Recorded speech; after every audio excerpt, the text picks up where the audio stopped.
Balikan natin sinasagawang fogging at misting kontra dengue sa Caloocan at nagbabalik ang kasama nating si Susan Enriquez. Susan!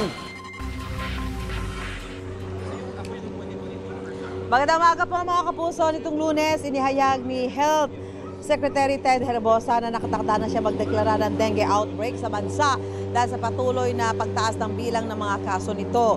Ilan nga po sa mga hakbang ng mga local government units ay ang patuloy na pag-fogging gaya po dito sa Barangay 164 kung saan tayo naririto. Nakikita nyo, ongoing po ang fogging at misting at spraying activities. Ito po para masugpo yung mga lamok na maaaring pagmulan pa ng dengue. Although, sabi po nitong si Barangay Captain Ferdinand Soledad, dito sa Barangay 164, may naitala silang isang kaso po ng dengue dito sa kanilang lugar. Kahapon lang naman yan. Kaya kailangan lalo pang pag-ibayuhin yung paglilinis at gawin yung mga aktibidad na maaari makapuksa sa mga lamok na magdudulot nga po ng dengue. At kaugnay po nito sa kampanya kontra dengue na ginagawa ng mga local government unit, gaya po dito sa Caloocan, ay makakausap natin si Ginoong Leonard Demiao, ang action officer po ng South Caloocan City's Environmental Management Department. Sir, magandang umaga po sa inyo. Magandang umaga po.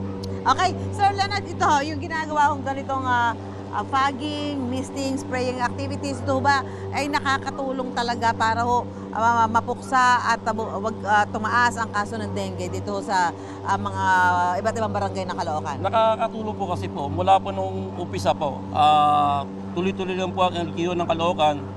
Hindi po kami tumitigil para po mag-fogging po. So, bukod doon sa ginagawa ninyo ganyang fogging, misting, ano ba ho ang maitutulong ng bawat residente? Siyempre, hindi naman pwedeng mag-fogging ka lang at misting or spraying. May kailangan din hong gawin na aksyon yung mga residente. Sa pamamagitan po ng aming Mayor Along Malapitan, kasama po ang City Health Department, Sanitation Division, City Environmental Department, kinakampanya po namin ng Iwas Dengue Campaign para po maiwas po natin ang... Anong ginagawa ho?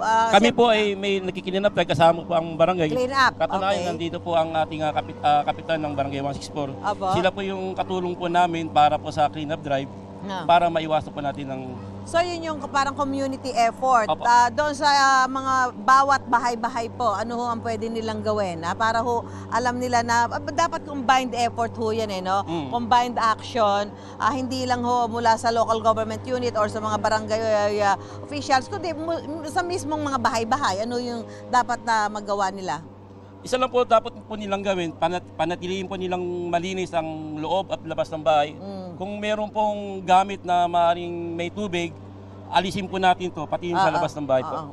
At dito sa Caloocan, kumusta naman ho ba ang kaso ng dengue dito?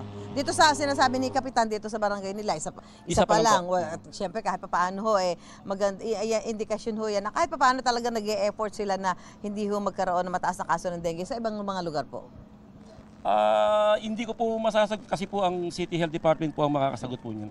Pero doon sa mga nasasakupan ho ninyo, so far ano ho mga So far wala po. Wala. Okay, so maganda hong indicator talaga yan na nakikipagtulungan yung mga residente para ho masugpo itong pagkalat ng dengue. Bagamat sinasabi nga tumaas ho ng 33% ngayong taon ang kaso ng dengue. Kaya nga po sinasabi baka daw magdeklara, no? Nakatakda daw magdeklara ng outbreak level ang Department of Health dahil nga ho sa pagtaas ng kaso ng dengue ngayong taon kumpara noong nakalipas na taon. At mula po rito sa Barangay 164 sa Caloocan, balik muna tayo sa studio.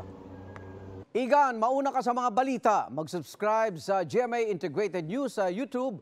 Sa mga kapuso abroad, subaybayan nyo kami sa GMA Pinoy TV at sa www.gmanews.tv.